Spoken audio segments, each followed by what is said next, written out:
What's up, Mystic Nation? It is I, Mystic Fire, to bring you Gauche the Douche, chapter 145 of Black Clover, Julius Novachronos. That's the title of the chapter, and it is indeed so, the death of the Emperor.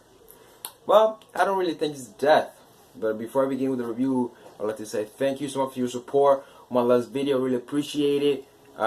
Let's continue growing, let's continue growing the community, because we are gonna go to the top people by doing what we love best. Anyways, Black Clover, chapter 145, Julius Novachronos. Yes, it was indeed, it was basically like the conclusion of last chapter, when Lich released his magic seal and did that attack on the sky. Basically, it's called arrow something. Let me confirm with you guys what that attack name is actually, if I can remember. Let's see. Nope, that's not it. Where is it? The name is Arrows of Judgment. That is the attack Lich used, and the attack is basically all the blades that he created in last chapter are raining down upon the Clover Kingdom, the entire Clover Kingdom, basically. The chapter as a whole was a good chapter. Julius' inner monologue was amazing. It was kind of like the speech that you would give somebody when they're about to die, and rightly so. It basically says, even while he was a magic knight, he always doubt why the royals or the nobles would say some stuff like okay, so I'm gonna read this right here.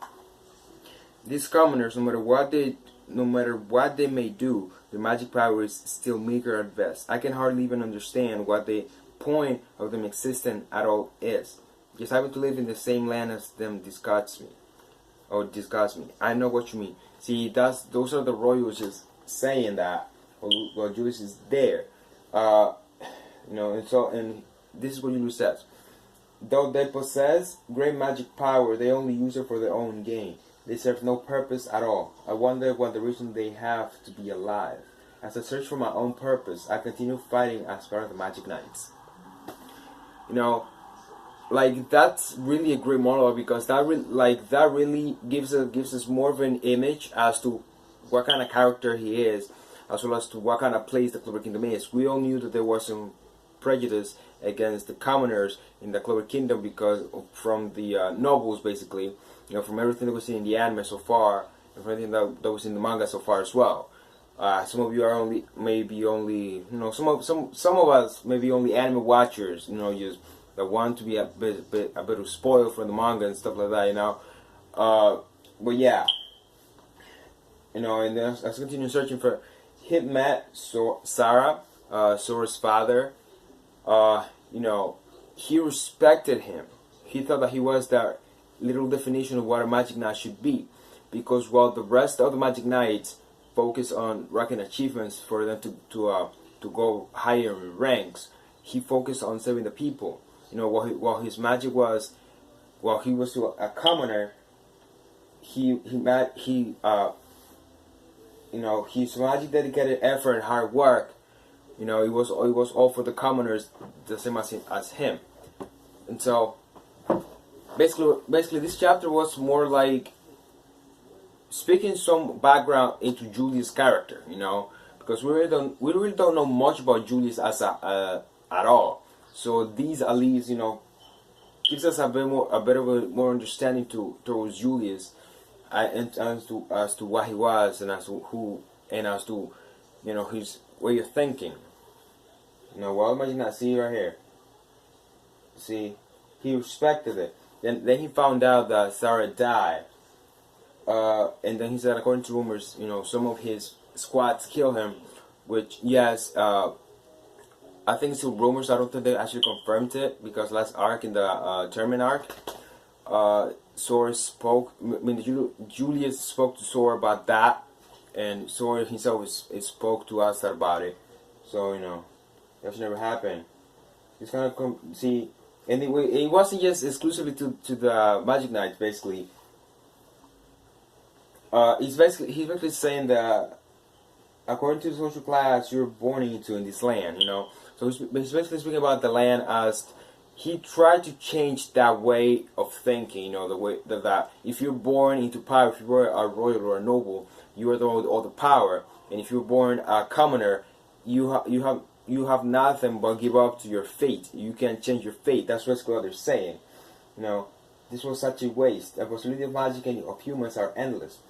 And he says this: but in order for a voice to be heard, it needs power behind it, it needs status and credibility. I work my hardest to mass achievements and then become Magic Emperor. Both magic and humans should be more free. It's not like things have changed dramatically, but little by little, slowly but surely, at last his country's people have begun to change. And he shows images of like when Klaus acknowledged Asta and Juno, when Noel, being a noble, protected a commoner. You know, when the people accepted Juno and Asta as being the strongest magic knights from their respective quads, even though they're commoners, you know. And then by the power of those I believed and acknowledged, and by the power of those they themselves have acknowledged, there's no way I can let this end here. As Magic Emperor, and the magic that he uses, time reversal magic, Chronos, and Atasis. Basically, he reversed time. Basically, he gave all the time that he has stored for himself to use. He gave it up to save the entire Clover Kingdom from Lich's arrows of judgment. Like he literally saved it all, and the people, you know, the people are glad that happened. Like the way the chapter opened up was with the people saying, "Oh, look at the sky. There's a lot of blades in the sky. It is kind of magic, you know." And so the people were scared, but then Julius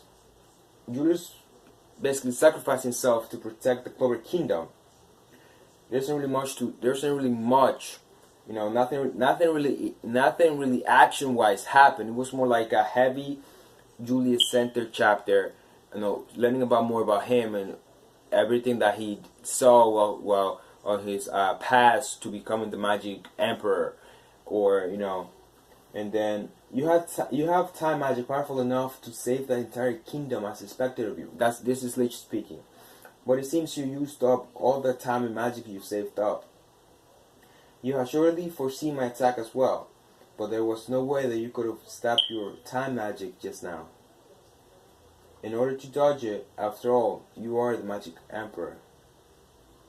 And yeah, after that dialogue by Lich, Julius is stabbed through the heart, like his lungs and heart, by a light blade made by Lich.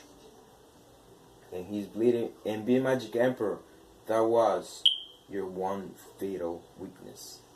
And that's the chapter. The chapter doesn't end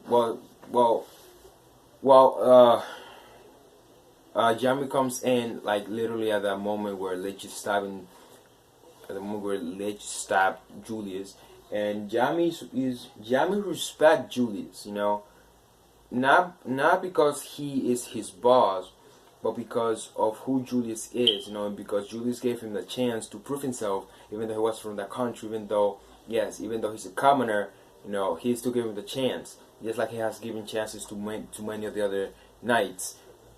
The assassin's blades at the kingdom's throat, and that's where the chapter ends, basically. I don't think Julius is dead, you know, basically because we really haven't learned much about Julius, unless there's somebody that knows his life, you know, and basically he gives us more his story, his background story, you know, to come. I think Yami's gonna go ballistic and fight Lich at max power, because Lich is at max power at the moment. So, you know, Julius saved the country and he died a hero. I gotta commend the author, because the author really did a good job in this one chapter. While yes, Lich is not the best antagonist, you know, of the franchise or anything. It's more like Julius died while keeping his reputation and being powerful. Because he saved the entire kingdom in Die a Hero. So that's and plus I like the relation that he did with Julius Caesar from Rome. If you don't know the story, basically Julius Caesar he took the kingdom and got killed by one of his own men, being Brutus. And this is the same thing here, because Lich is not Lich in general, but William Lich is inside of William, and William is one of his men. So basically, he was killed by one of his own men. He was betrayed by one of his own men. But yeah, we just gotta see what happens next chapter. Maybe Jami's gonna go ballistic, and every other magic knight is gonna come in. Maybe the magic push is gonna be saved, because there are some great healers in the Clover Kingdom, especially being that one doctor that Jami took to Siesta, and he told him that no. So there's some great healers. Mimosa is a great healer too, but Mimosa, I think she's in the base of the Midnight Sun.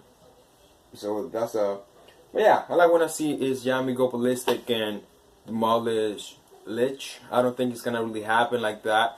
I think there's gonna be more to come. I think Lich is gonna summon the demon, and and that's gonna come into a big massive attack in the Clover Kingdom, and a lot of people are gonna die, and then that's gonna lead it into the time skip. I think, not sure. But anyways, that's it for the review today. It was more like a live reaction than it wasn't really a live reaction, because I didn't really react to anything. I just read the thing, so I can give you guys a better understanding of what I was trying to say.